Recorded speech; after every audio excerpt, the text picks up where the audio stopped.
Isang mapagpalang araw sa atin mga idol. Magtatanggal tayo yung mga tumubong mais na hindi kasama sa itinanim natin. Ayan, at ipapakain natin sa mga alaga nating mga pato, manok, pabo. Ayan, papakita ko sa inyo mga idol yung mga tatanggalin natin. Ito yung mga maisan natin na katatanim lang.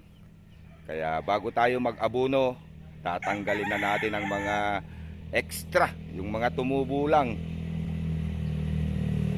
Ito yung tanim natin mga idol, yung mga tumubo na ganito mga idol, yung mga bunga na hindi natin natanggal nung nag-harvest tayo, yung mga maliliit na hindi na natin kinuha, tumubo.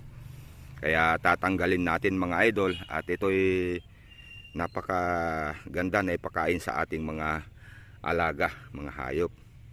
Ayan mga idol, kukuha lang tayo mga idol .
Ayan mga idol, ipapakain na natin yung kinuha natin na mais sa bukid na maliliit, yung tumubo lang na hindi natin itinanim.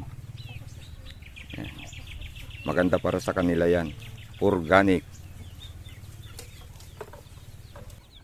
Ayan mga idol, pupunta rin tayo sa bukid at kukuha ng mais. Ilalaga natin para habang nagtatrabaho tayo dito sa bukid, may pangmerienda tayo.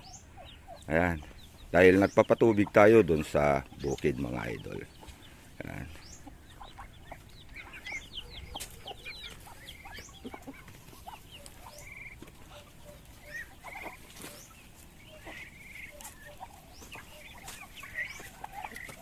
Ayan mga idol, ito yung patubig natin at malapit nang matapos to. At malambot na rin yung lupa, kaya dito na tayo kukuha mga idol, dito sa kabila.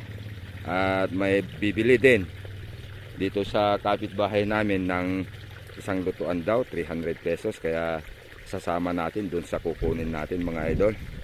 Ayan, kukuha lang tayo mga idol. Tanggalin natin tong puno na mga idol para alam natin yung pagkukunan natin, makuhaanan natin.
Yung mga malalaki kanina, yun ang binenta natin mga idol. Di baling etong maliliit ang para sa atin. Pero okay na rin to mga. Ito yung good size na para linaga mga idol. Okay lang to.